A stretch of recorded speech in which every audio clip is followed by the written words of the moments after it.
anthem.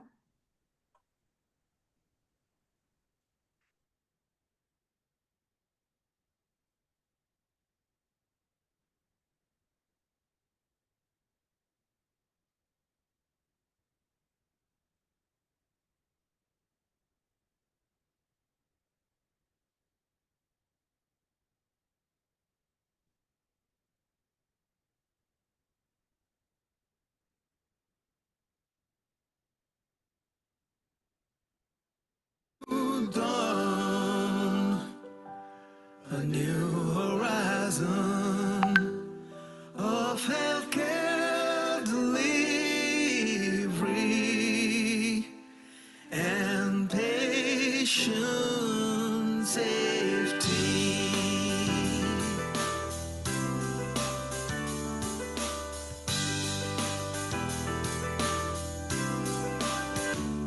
We have a goal, a noble drive. Hand in hand, step by step, we will thrive. To march ahead together for a bright and shiny future with patient safety and quality healthcare. We are CAHO, your healthcare companion. Standing right by your side.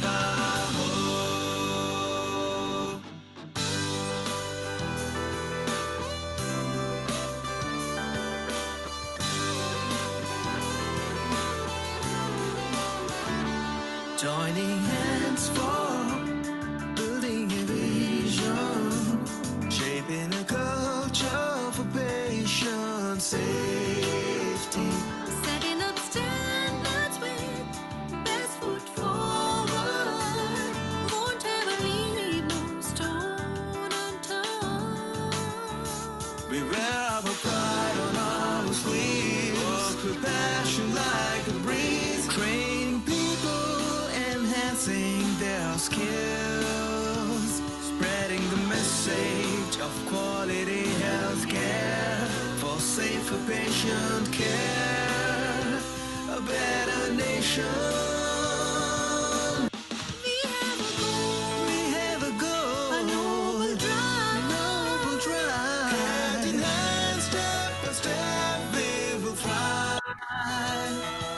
To march ahead together for a bright and shiny future with patient safety and quality healthcare.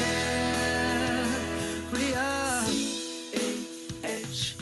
CAHO, your healthcare companion, standing right by your side.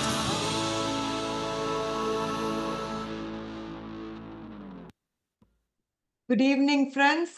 Thank you very much for taking your time and for joining the international webinar series of CAHO and the International Society for Quality. It's indeed a pleasure to be welcoming all of you as the Secretary General of CAHO. To all of you who are new to CAHO, CAHO is a not-for-profit society established in the year 2013 to promote quality, patient safety, and accreditation. We are striving to promote quality and patient safety in this country. And a lot of you have joined this wonderful initiative. And today we don't consider ourselves as a society, but a movement. Thank you for the passion exhibited by each one of you. And thank you for taking this time to be part of the wonderful webinar that we are going to be holding today. Let me take this opportunity to welcome the moderator for this evening, Dr. Naren Sehgal. Dr. Sehgal is the Finance Secretary of the Consortium. He is the Medical Director of Sehgal Neo Hospital, New Delhi. This is the 55th webinar of CAHO in association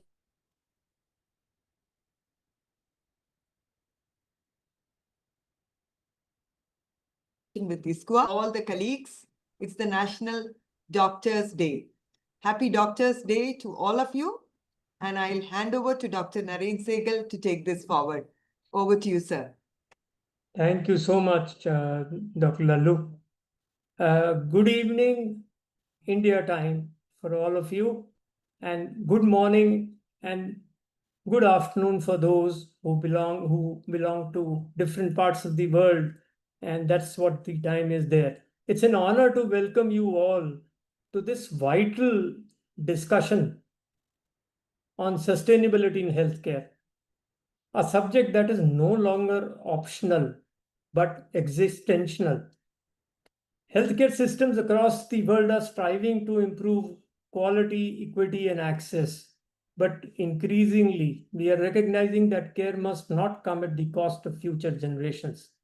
We must pass on a better tomorrow to our children.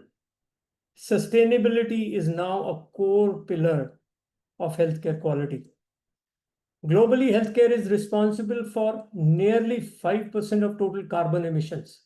The paradox is very clear. In our mission to heal, we may be inadvertently harming the planet and ultimately public health itself. Sustainability is not only just being green, but it encompasses environmental sustainability, that is reducing emissions, energy, and waste, economical sustainability, using resources wisely to ensure system viability, and workforce sustainability, that is preventing burnout and ensuring retention.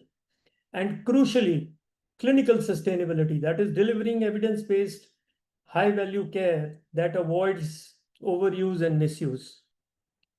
ISQua has been a torchbearer in integrating sustainability into quality and safety frameworks. Today, we have two distinguished experts with us, and we will explore how quality improvement, governance, and system thinking can drive our sustainable transformation. Let's use this platform not only to learn from global best practices, but also to ask, what actions can each of us take as leaders, clinicians, administrators, and policy advocates to embed sustainability in the DNA of healthcare delivery? I welcome Dr. Peter Carter and Dr. Ellie. Dr. Peter Henry Carter is a Master of Educational Administration, and he has been the CEO of ISQua at one point of time, and he has a lot of awards which have been given to him. Lifetime Achievement Award from the International Society for Quality in Healthcare. He is also an ISQua expert, and he's presently the chair of Northern NSW Local Health District since January 2019. He has been a member of many boards, Environmental Sustainability in Healthcare, Research and Innovation Committee, and Mental Health Forum. So he's been around in a lot of fields, a lot of boards, a lot of organizations, and has been guiding them. And he, since 2000 to present, remains a health management consultant. So I welcome Professor Carter to listen to you, what you have to tell us and guide us about sustainability in healthcare.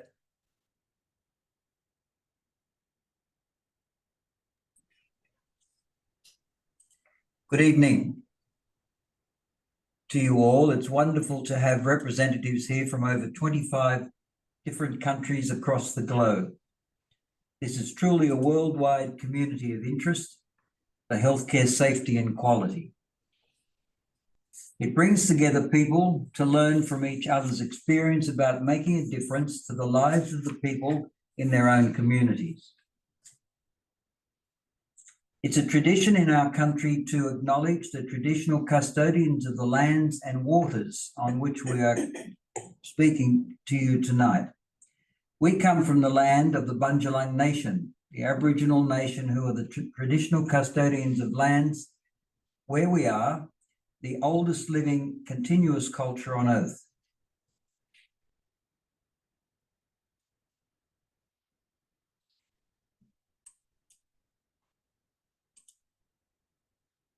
Australia today has a population of 35 million people. It has a bifurcated system of government, a federal government, 6 states and 2 territories. That means 9 governments and 9 health systems. The federal government is directly responsible for primary care, including a universal health insurance scheme, aged care and disability services. Each of the 6 states and 2 territories of Australia operates its own public health system, paid for by federal government grants. New South Wales, the state of New South Wales, where Dr. Saberi and I are located, is the largest state with a population of some 8 million people. This is 3 million people more than Scotland and twice as many people as Ireland and 3 times that of Wales. The land area is 10 times bigger than both Scotland and Ireland. The federal health budget is 123 billion Australian dollars of a total budget for the country of 7 trillion Australian dollars. The total budget for the state of New South Wales, where we are located, is 100 billion Australian dollars, 37 billion of which is allocated to health, which is a similar amount to Scotland and a little less than Ireland. New South Wales has 180,000 staff employed to deliver health services, which is 20,000 more than Scotland and 30,000 more than Ireland. These services are delivered by 15 geographically determined districts, of which our local health district is one. We cover a geographical area of some 21,000 square kilometres, which is the same size as Wales, and this stretches from the beautiful beaches of our region to the equally beautiful but quite different hinterland. New South Wales provides a diverse range of public healthcare services to 350,000 residents across the district through 12 hospitals and multi-purpose services, 21 community health centres, and a range of other facilities. Our annual recurrent budget is 1.2 billion Australian dollars, and we employ 6,500 staff. In my experience working internationally, healthcare funding is under pressure globally for a range of reasons, including workforce shortages, a growing and ageing population, and older people are more costly for a health budget, and the demand for healthcare generally, and the demand for the very best latest healthcare services in particular is inelastic. That is, price changes and costs have a limited impact on the quality and quantity of services demanded. This is so for the health system in which Dr. Saberi and I work. If we add to that the particular challenges we here in our district have experienced in recent years, we have special and serious significant financial pressures. Some of these particular challenges are floods, wildfires, which we in Australia call bushfires, a recent cyclone, a higher than usual Indigenous population with their own particular health problems, a higher than usual ageing population, including many retirees, a workforce seeking to retire early or move to part-time employment, and a new $430 million hospital with a 30% greater capacity than the one it replaced, without a corresponding increase in income to cover the operating costs. Some of these challenges are local and some are international, such as COVID and workforce challenges. Most are out of our control. It is in this context that I have provided to you that our newly appointed Chief Executive had to run our health service. So what did we do? We developed the Creating a Sustainable Future program. This program is led by Dr. Saberi, who is with me this evening, who will now talk to you about sustainability and how the program works to strengthen the sustainability of our health service. Thank you. Peter. The challenges that Dr. Carter has shared are the reasons why we need to prioritize sustainability. It's clear we can't continue to do things the way that we've always done them. To continue to provide excellent patient-centered care to our community and to grow and develop and as an organization into one that's sustainable in the future, we need to adapt as circumstances change and as more and more challenges arise. For us to do this, it's meant that we've needed to stop. Just a moment, Dr. Saberi. Can I introduce you? And then you Sure. can continue with this talk. Sure. Dr. Ellie Saberi is with us. I welcome her. She will talk about the second part of this talk. She's an innovative, creative, and dedicated health service manager with more than 25 years of leadership and management experience across the health, social, and welfare sectors. I'm sure we are going to learn a lot from her. She's currently working for the Northern NSW Local Health District, where she's program director for the Creating a Sustainable Future Together program. Dr. Ellie inspires others with her ability to share her vision and motivate individuals to go above beyond in their roles, contributing to the organization as a champion. In the Create a Sustainable Future Together program, Dr. Ellie is working with the executive leadership team to translate her research outcomes to deliver organizational improvement and change through the work of champions. She's presented a lot of papers in the conferences and has a lot of published papers to her credit. We welcome you, Dr. Ellie. Please go on. Thank you, Dr. Segar. As I was saying, for us, it's meant for us to reflect. It's meant that we've needed to stop. We've needed to reflect and critically review what it is we're doing. We've needed to rethink what it is we're doing. And at times we've needed to reset and to do things a bit differently. So as an outcome of all of this process, we've developed a conceptual framework for sustainability, which we call Creating a Sustainable Future Together. So what do I mean when I talk about a conceptual framework, and why is it important? A conceptual framework is a matrix that organizes our thinking and gives shape to our actions. How we think becomes our reality. It shapes what we do. And when we want to change or improve the way we do things, the first step to transformation is changing our thoughts and our consciousness. So in reality, what we're doing, or what we're aiming to do, is to move from old ways of thinking to new ways of thinking, and old ways of doing to new ways of doing. We're building new habits. So let me give you an overview of the Creating a Sustainable Future Together framework and how it works in practice. Our conceptual framework is outlined in this slide, the overarching conceptual framework. It's based on a set of considerations or elements, which then have implications for our practice and our planning. In order to have a sustainable health service, we need to be thinking in terms of a whole system. This is the first consideration in our framework, not just the parts of that system. The implications for this is that we need to be aware of our healthcare ecosystem. So who are the other stakeholders? Who are our partners?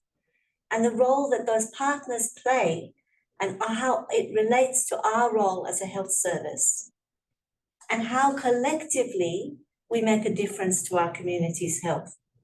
Systems thinking is critical because sustainability cannot be achieved without a system-wide approach. Unfortunately, the reality in our health service is that many of our health systems across the globe are often siloed. Different parts of the system work to different funding bodies, for example. They have different key performance indicators. And as a result, they have different priorities and different agendas. Patients navigate these disconnected services, and often they have to retell their story again and again and express their needs again and again. Fragmentation leads to duplication, gaps in health services, gaps in care, inefficiencies and avoidable costs. It also increases pressures on our workforce and pressures on demand. Often our practices also have negative environmental impacts that could be avoided. Our practice is strongly influenced by the work of people like Henry Ford from the time of the Industrial Revolution, where time and motion studies became popular for their economic potential. Henry Ford's approach emphasized mass production. It emphasized standardized paths, and he was the one that put together the moving assembly line, where this car would move along the assembly line, and each of the workmen would be specialized in one particular part. So they worked in a very siloed way. No one individual could build the whole car. They only knew about their part. Now, this worked for the car industry, and it brought them great profits. Over the years, however, we started to see more and more specialized services, and this kind of practice and thinking has also started to take charge of the way we think about and we provide social services and healthcare services. However, in the health setting, it doesn't work so well because we're not dealing with a car. We're dealing with the complex lives of human beings and services that meet the needs of those human beings. In this setting, we need to see the whole picture. We need to see that complex human being as a whole and the life that they lead as a whole part of their health. It's the age-old story of the blind man and the elephant, the story of a group of blind people who have never come across an elephant before and who learn and imagine what the elephant is like by touching one part of that elephant. As they touch the different parts of the animal's body, they start to imagine it looking in a different way. So the ears, the man touching the ears thinks, oh, it looks like a fan. Another, for touching the tail, thinks, oh, it looks like a rope. But they're not able to imagine the whole essence of the elephant as a whole. And they see it very differently. When we're dealing with our patients, if we have this perspective, this siloed perspective in our health system, and we work in that way, we only see parts of the case or the problem or the need of this individual that we're trying to serve. We don't see the whole picture, and so we do them a disservice. When we look at our health service from this perspective, and we manage from that perspective, we can see that long-standing problems like workforce shortages or financial crisis, problems that seem unsurmountable, cannot be addressed without systems thinking and at the level of the system. A second consideration in our framework is the need for an overarching vision. This vision needs to be clear. It needs to be owned by the whole organization and easy to communicate. Without a collective vision with which our workforce engages, change cannot succeed. And most importantly, without the vision being at the top of the organization, change will never start. It's critical to have agreed on values and vision at the level of the board and the executive of our organizations. But in order for that vision to become a reality, through ownership of it has to be, the ownership of it has to be on a collective level. This then has implications for the way we develop that vision. The process that we use to ensure that all the different expertise and perspectives in our organization are taken into account so that our vision is deep and strong. Collective ownership of the vision helps us to stay the course. It helps us to navigate when things get hard. It helps us to stay committed, and it helps us to stay consistent in our efforts. Now, much of 2024 was spent developing a collective vision and strategy in order to bring this framework of ours to life. To do this, we used the driver diagram, and this is one of the workshops that we ran with the mental health and drug and alcohol services. You can see all their ideas on the boards. So to do this, we developed the driver diagram, which is essentially a planning tool to translate our conceptual framework into action. The plan was developed in consultation with our staff, our senior managers, our clinicians, and our partner agencies, and our community. There was a lot of consultation. So this was one consultation. We had many of these kind of consultation processes. We consulted over 100 senior leaders. We consulted all our staff. There was an online survey that they could fill out. We ran workshops, and we iterated and reiterated our plan. After many iterations and revisions, this is where we landed.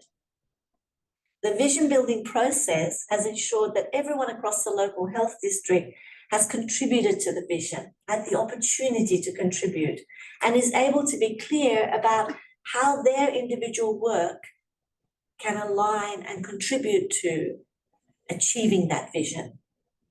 The driver sets out our vision, which is together we deliver excellent care now for a healthier community tomorrow, and 6 primary drivers. And you can see how these drivers align with our framework. So we have workforce, we have service delivery, efficient and sustainable processes, assets and technologies, patient care, and partnerships. And these are all key to our conceptual framework.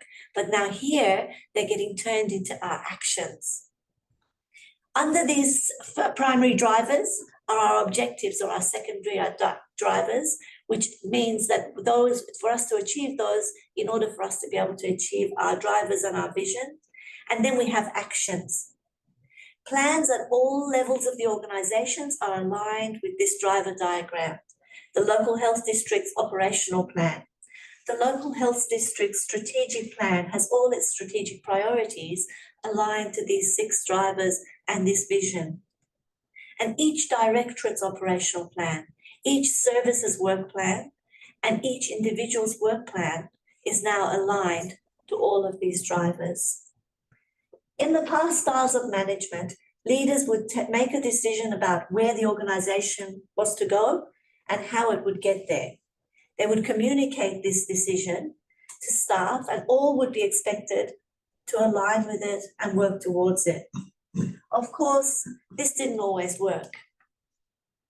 We're trying to change things around in northern New South Wales. I love this picture because for me, it represents our way of thinking, a new way of thinking. In geography, the ocean lowers itself. It is the lowest point in the geography, and it humbles itself to all the rivers. Because of this, all the rivers flow to the ocean and contribute their share to give it its power and its grandeur. In the same way, enabling everyone across the organization to contribute their ideas and then to develop ways to getting to the vision, the strategies, is a form of servant leadership. It allows everyone to contribute their share, all the rivers to run to the ocean. It aligns their actions to the whole, which is the ocean. It requires the ocean, though, to have humility and to seek input and engagement. But as a result, everything flows. The service is strong and the plan is sustainable. Now, it's one thing to develop a framework and a vision and plan that everyone can align to. It's another thing to implement that plan and embed that way of thinking into our organization. This is why the third consideration in our framework is openness to change and innovation and to work in a mode of learning.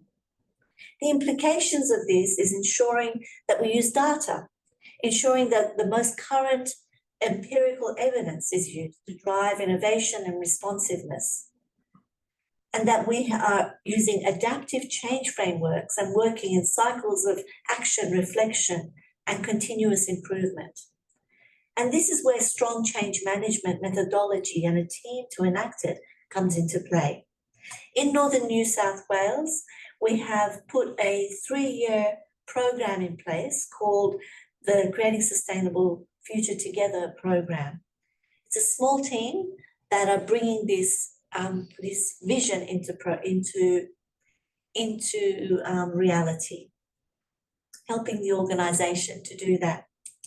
We're using John Cotter's change management approach to do this because his model fits perfectly with the fundamental principles of our framework.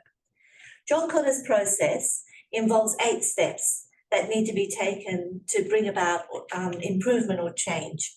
These steps sit under 3 different phases, which align with the 3 years of our program. So first, John Cotter talks about creating a climate for change. This is about increasing a sense of urgency, building guiding teams that guide and support the change. And we've been working very closely with our executive leadership team and our layer of senior managers that sit just under the executive to enable them to be able to act as that as those guiding teams. And I've already shared with you how we've developed this strong vision and aligned all our plans and actions to that vision. The second phase is about engaging and enabling the whole organisation. There are 3 steps in this phase: communicating for buy-in, and this is about talking to people's hearts, not just their minds, and seeking to connect with the root of their motivations, wanting to bring about this change. The second phase is also about enabling action and creating short-term wins. So making sure that people can engage and giving them permission to engage. We've developed a detailed communications plan and are closely reassessing, reevaluating, and redeveloping communications resources constantly.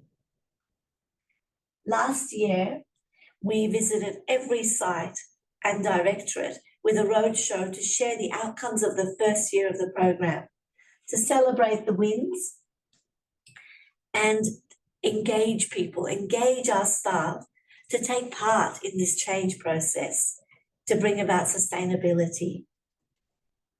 And we showed them how they could be engaged. And the last phase, John Cotter talks about not letting up and making it stick.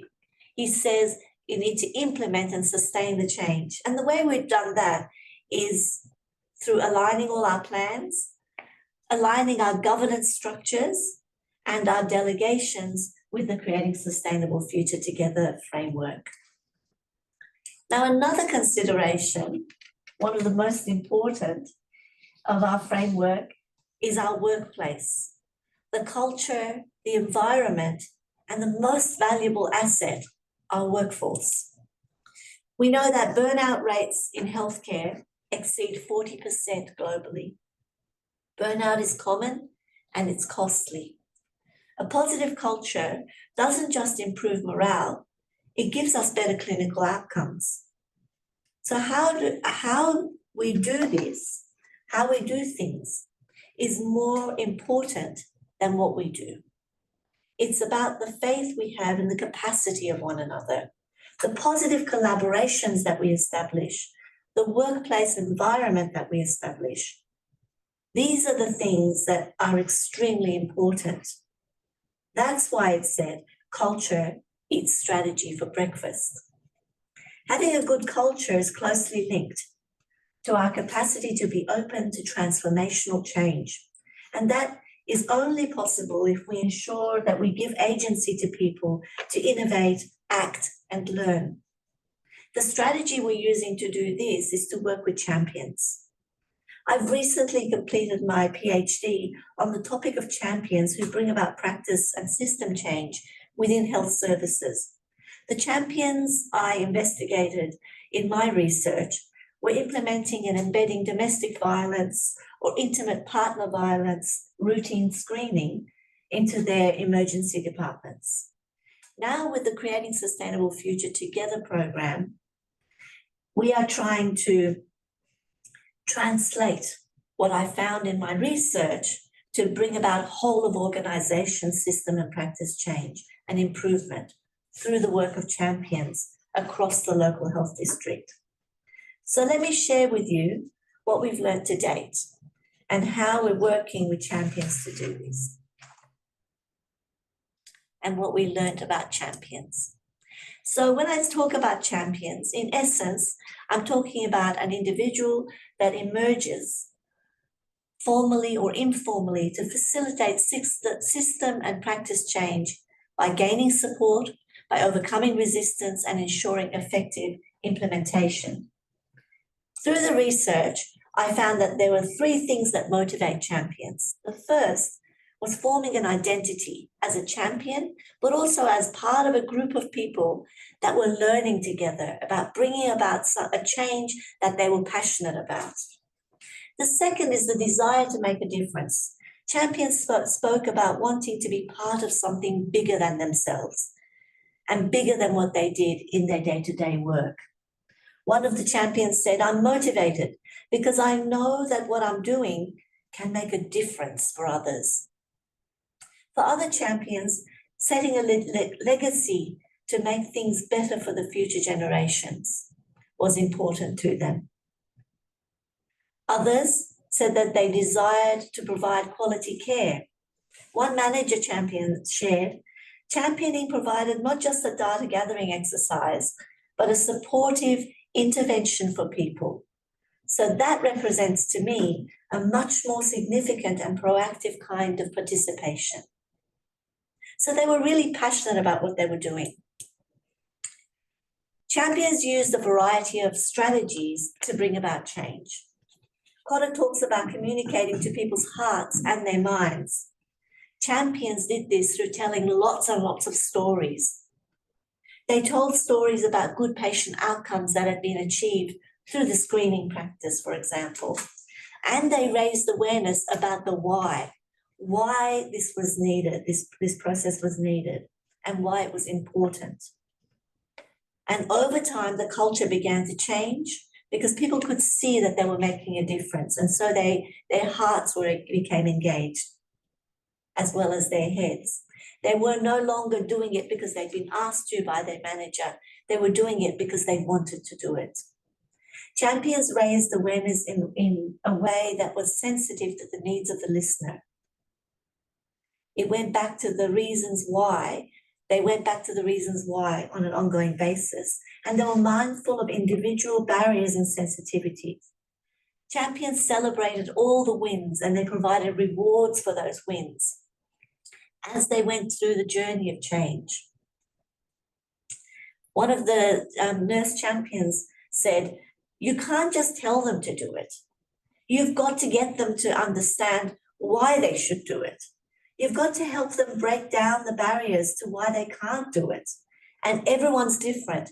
So you've got to be sensitive to each person."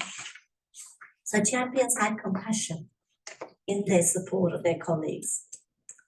The other key thing that the study found was that champions provided formal and informal training, and they accompanied staff through a buddying system until they felt confident in these new skills. One of the champions explained, "I go, 'Oh, well, what are you nervous about? Do you want me to help you? Do you want me to come with you? Have you got your little laminated card with your questions on it that you need to ask?' I just have these conversations with them, and they say, 'Oh, I'm nervous about this.' And then they'll have a think and they'll say, 'Oh, do you want to do it and I'll come with you?' So over time, this form of buddying built confidence and capacity and ownership of the new practice. And champions also developed resources for their team to encourage them and to support their practice. Champions, though, faced a lot of resistance in their journey to change. There were three things of note that enabled champions in this. Having champions at the various levels of the organization, having manager support for champions, and providing strong training to champions were essential. Currently, we're in the process of taking what we've learned about champions and establishing networks of champions across the local health district over multiple project areas. These project areas are strategies that require some form of change, and they come from our driver diagram and our vision and are aligned with our framework for sustainability. They're key strategies that have been identified and prioritized by the executive leadership team. Champions are identified through expression of interest, and the networks bring together champions from different, these are all our directorates, and they're champions. You can see all the different colored champions for each of the projects is because they come from different directorates to work together because of one of the central principles of our framework being collaboration with other and partnership. Each network has a lead champion, and the networks are also supported through collaboration with key partners like universities in our local area who provide, for example, recent empirical evidence to inform the practice of the champions. Now, earlier, I spoke to you about the essential aspect of our framework, which was to work in an adaptive learning mode and building learning systems. This is the way that we're working with champions across the networks. So the champions work in cycles of activity, and you can see this cycle in this picture. It's a 4-step ongoing change process that allows us to work in a mode of learning. We call it SPA. So SPA stands for study or thinking. In the mode of study, in the part of study, we seek to understand what is needed and what can be. We look at empirical research to inform our thinking and our action. We seek to look wider across Australia or the world to understand other innovative models of care and ideas. Then we plan, and we don't just plan for action. We plan about the capabilities or capacities we need to build and what we want to learn. And then the action we need to take in order to learn those things. So we set objects of learning. Then we go out and act, and then we come back and reflect on our action and really analyze what it is we've learned from this process. And then we do it all again in a regular rhythm. What we've learned to date is that this mode of learning requires humility and an inquisitiveness, an excitement to learn, constancy and a rhythm, clarity about who the team is, and clarity about where we're learning about what we're learning, and the backing of the hierarchy. We've also learned that in this environment, fear of failure has no place, and people accompany one another and celebrate each other's wins, and it breaks down silos and builds unified action. Through SPA, we're creating a workforce and workplace culture of learning. And as this culture builds, stumbling blocks are turned into stepping stones as we accompany one another on really what is a journey of learning and contributing to learning. So one of the last aspects of our framework, our consideration, is system efficiency. Now, enabling staff to work in a mode of learning brings us to system efficiency.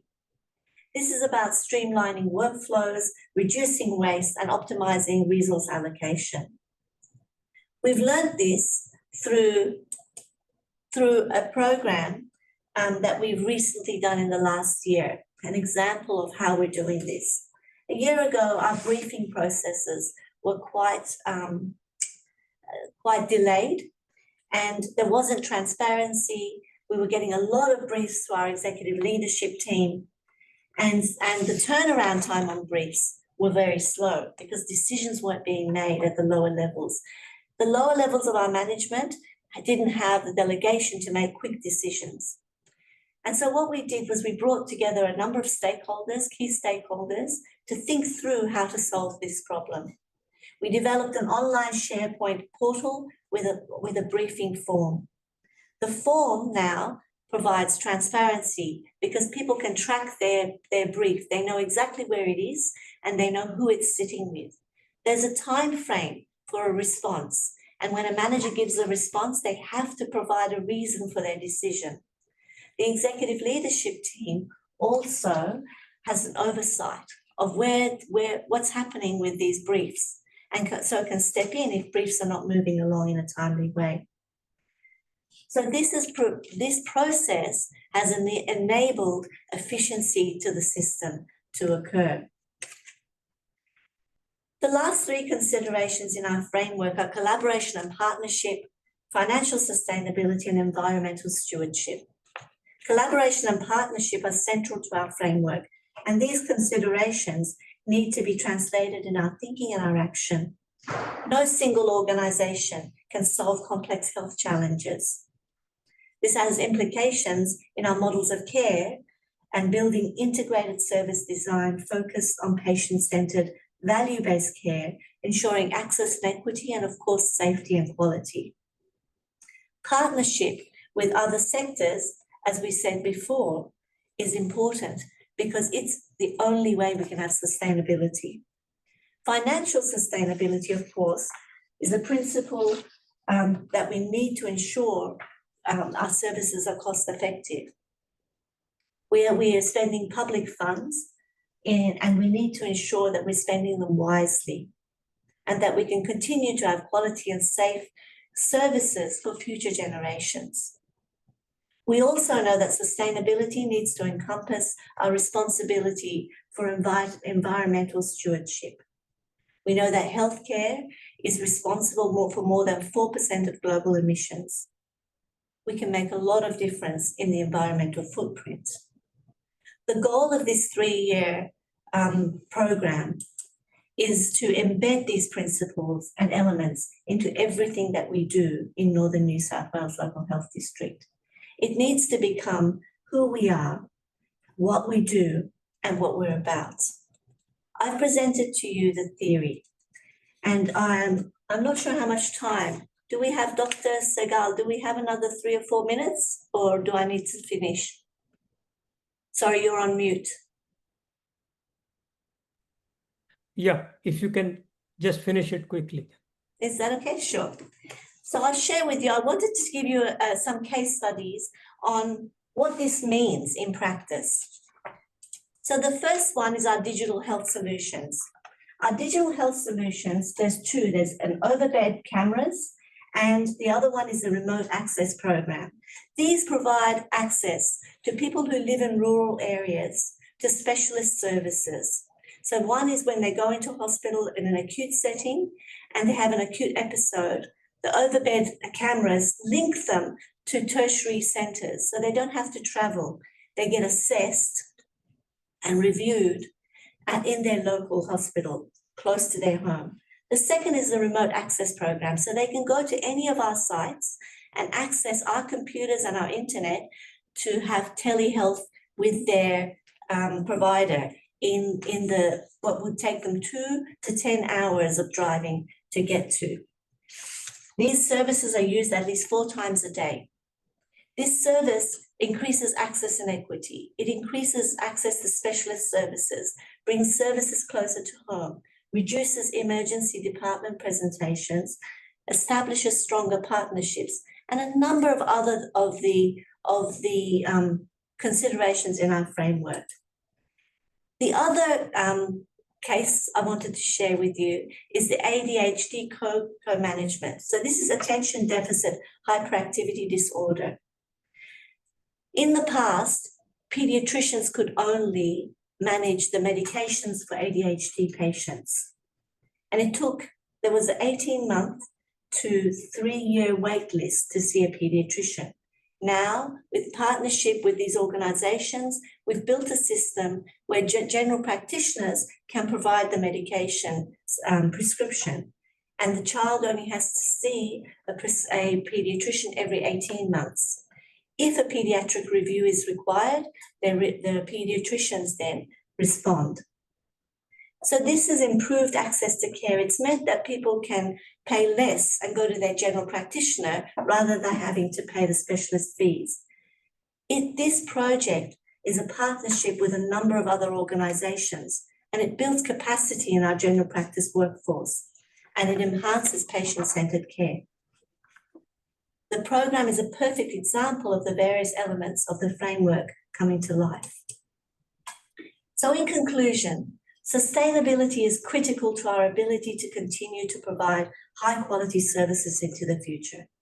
For health services to be sustainable, a whole system view is required.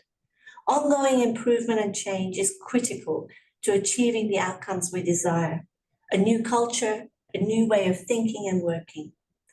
Winston Churchill is quoted to have said, "To improve is to change.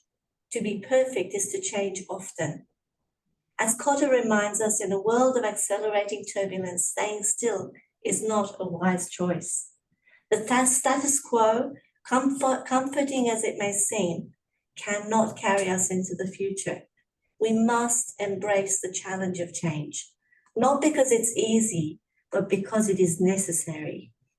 When we dare to lead with purpose and speak to both the hearts and minds of people and enable them to champion a process, we unlock the power to not only transform our healthcare organisations, but to shape a future that is bolder, better, and more meaningful.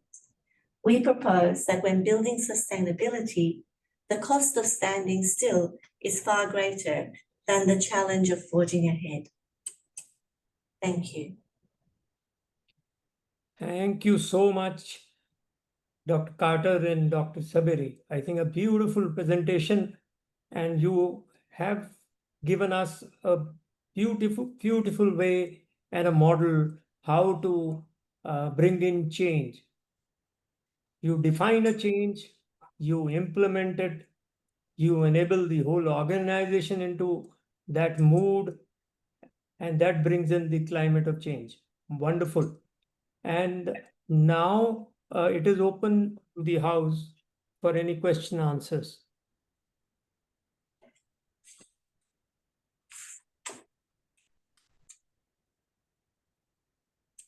You can please, if you have any questions, you can put it in the chat box.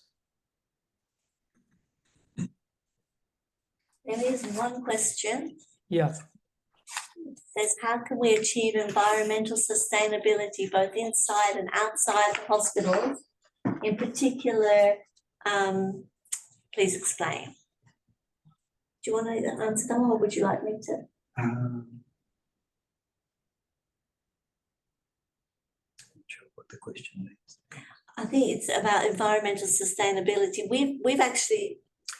Yeah, I can speak on about 6 years ago, we recognised as a board of the local health district that we could not ignore the importance of environmental sustainability. And in my work with ISQua, I recognised that ISQua was taking a lead on this, so I introduced that to our local health district, and then it was taken up by the entire state of New South Wales, and now it's a major and important part of everything we do. So we don't consider any action that we're taking without recognising and identifying the environmental challenges. We have a program of developing solar power for our entire local health district, and that has been successful, but there are a range of sustainability measures environmental sustainability measures that we are evaluating and introducing. So it's a major part of what we do, both as a local health district, within hospitals and across the whole system, and also as an entire state of New South Wales. Can I add something with Yes. that? We, one of the networks of champions we have in place, and we're about to launch, is a network of champions on environmental sustainability. And this has been the most, this has been the one that the most people have been passionate about. So when we put a call out for champions, people immediately put their hand up. We had an information session and 90 people came to the information session just to find out how they could be champions for this process. So we're talking about things like prosthetics, things like what the kind of gloves we use, our recycling, the cars that we use, having recycling in our offices. All of these things are things, very simple things that we can make a difference in. And so these network of champions will be coming up with projects and learning about how to bring about environmental sustainability within our system. We're led by our environmental sustainability lead in the local health district. That's how we're doing it. I think there was another question that came up. Anybody else, please?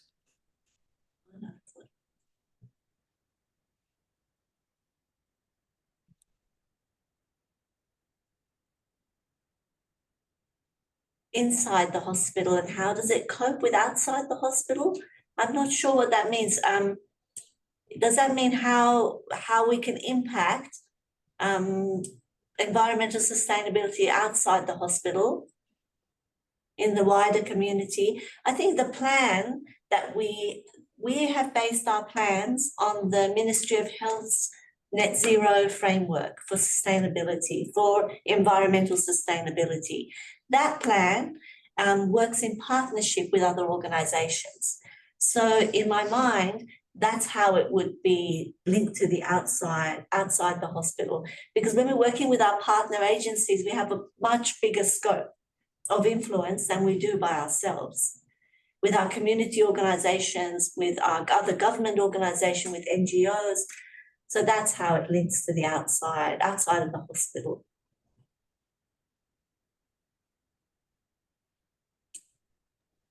I agree with you, Dr. Saberi.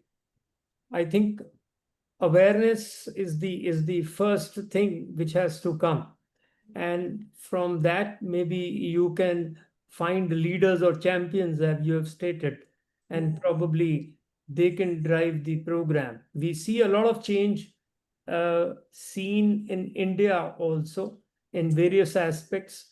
Like, for example, I remember the last CAHO-ISQua, the annual conference which we had, a toolkit was prepared, which was presented to all the members, the institutions where workshops were being held, and also the hotel where the workshop was being done. And we then presented a set of questions before the conference and after the conference to see what result we have been able to achieve. And I think if you tell them many things are easy to do, they will definitely take it up. And in the future, they are aware of such things. So it's a very good way to actually go ahead with these kind of programs and increasing the awareness. Any other question, or I'll now request Dr. Lallu to please end the session. Can I just add something, Dr. Segal, to what you've shared? I think we've got thousands of people working in our system. Those people are all people that live in our community. So when we raise their awareness about environmental health and how important environmental sustainability is, they go into their community and they share that knowledge and awareness with others. So we have a huge impact on what we share with our staff, has a huge impact on what's shared with our community as a whole, especially in this area of our work. Definitely. And I think awareness needs to be spread, and it is very, very important that we start practicing those things. Absolutely. So thank you so much. And it is all of us together in this initiative. I think even the smallest of the knowledge that is given to the healthcare providers can make a big change. It is a force multiplier, and we just need to, it's the ripple effect that we need to create. And that's why webinars like this are so useful, that we learn from experts like you at a macro system. We, of course, work in a micro environment of hospitals, not in health systems. but the learning out of that can be taken and adopted certainly into our own ecosystem of hospitals. Thank you so much for giving that insight, Dr. Peter and team, and really appreciate you for doing this for us. So let me request our team to share the screens, please. Yeah.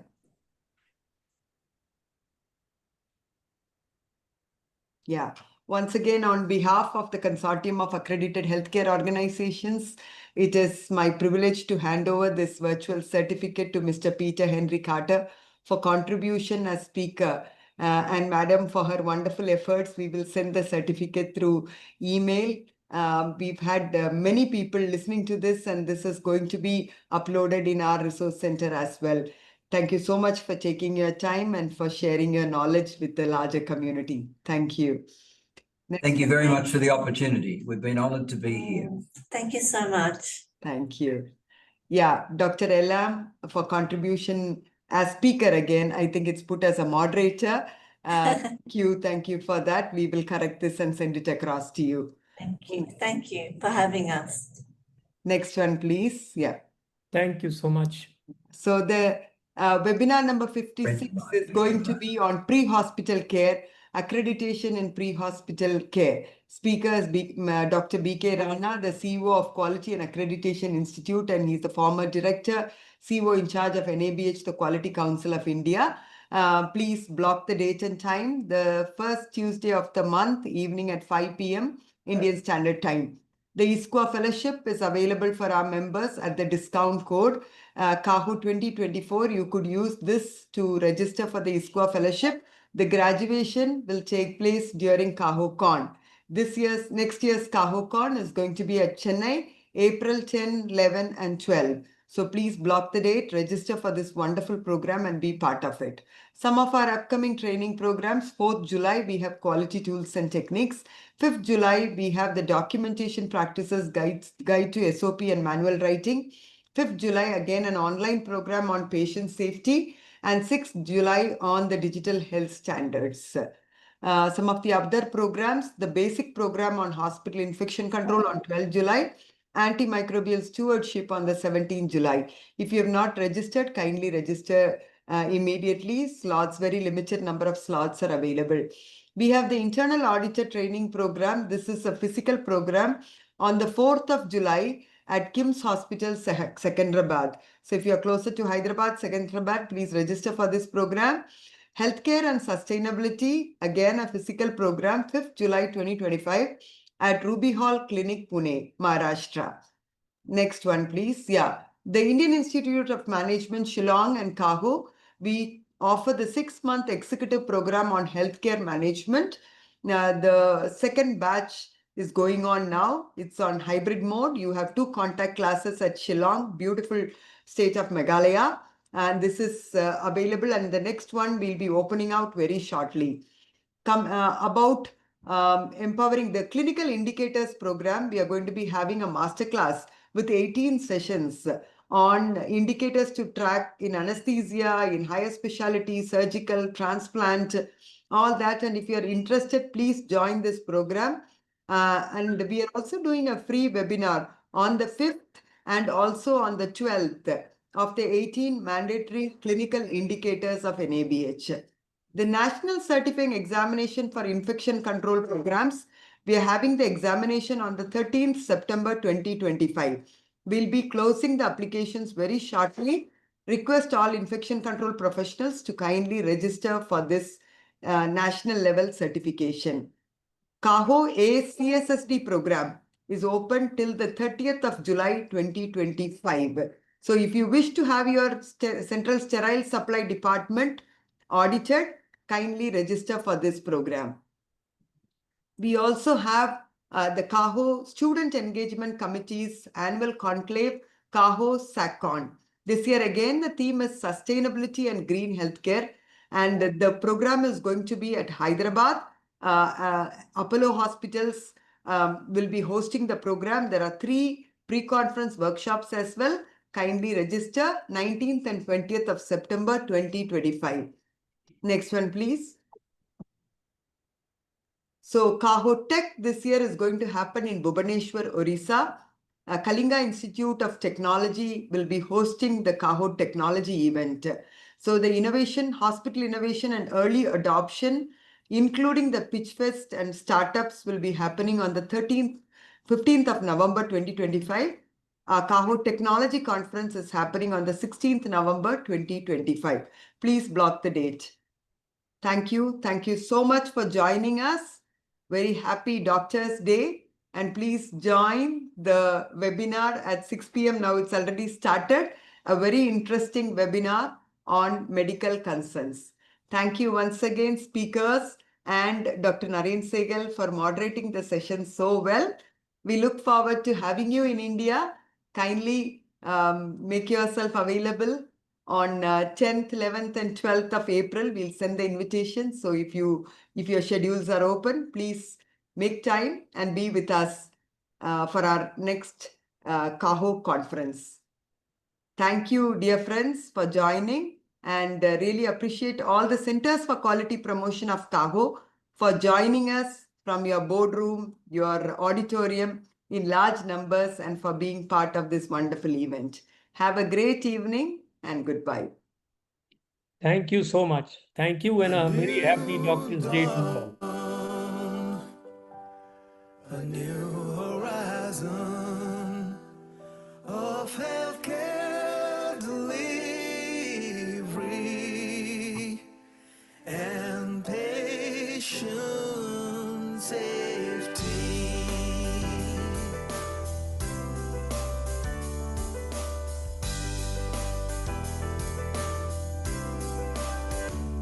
We have a goal, a noble drive. Hand in hand, step by step, we will thrive. To march ahead together for a bright and shiny future with patient safety and quality healthcare. We are CAHO, your healthcare companion. Standing right by your side.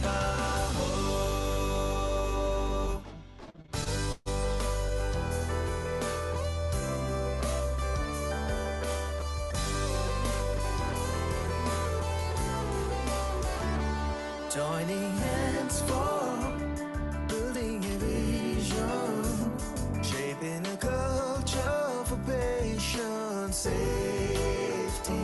Setting up standards with best foot forward. Won't ever leave no stone unturned.